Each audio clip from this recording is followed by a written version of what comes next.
wakoze kubana natwe muri aka kanya. Ni mu karere ka Rulindo, hari kuvugwa inkuru y'abana baje kuza gufungirana papa wabo nyuma yo kubima amafaranga ngo yari yagurishije inka. Iyi ni imwe mu nkuru yakomeje kugenda igarukwaho n'abantu bagiye batandukanye, by'umwihariko asa nkaho bakuze bati aba bana ni inkunguzi, abandi bati wenda hari impamvu runaka bibateye. So rero niyo mpamvu njyewe nje ahangaha kugira ngo n'ubundi mbe nabagezaho iyi nkuru. Ni ubwa mbere ugeze ku muyoboro wacu, reba neza ku ijambo subscribe, ubundi uri kandi aho tujye dukomeza kugenda tubana umunsi kundi mu nkuru tugenda tubagezaho umunsi kundi. Ni inkuru yihutirwa, reka mbagezeho iyi nkuru n'abatindiye. Umugabo wo mu karere ka Rulindo yavuye mu rugo ajya kubitsa kuri banki amafaranga yagurishije inka.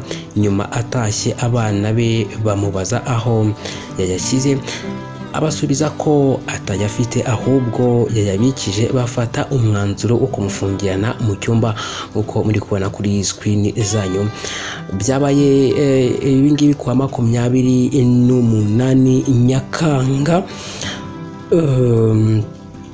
n'ubundi 2026 mu murenge wa Kisaro, angaha ni mu karere ka Rulindo mu ntara y'Amajyaruguru. Uyu mugabo ubwo yaganiraga na TV Radio 1 yavuze ko akigera mu rugo yatangiye gusenga, hanyuma aza kumva abana be b'abahungu bamukomangira bamubaza niba amafaranga yayashyize kuri banki.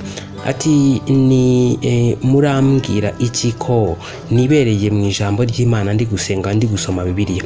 Nabo bati kingura, turashaka kureba niba amafaranga wagiye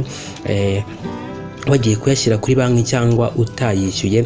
Mita mbasubiza ni ese ibyo birabareba? Ubundi nari kujya kwishyura banki amafaranga atuzuye. Bakomeza kumbaza niba nayabikije cyangwa nyafite mu ntoki, bambwiye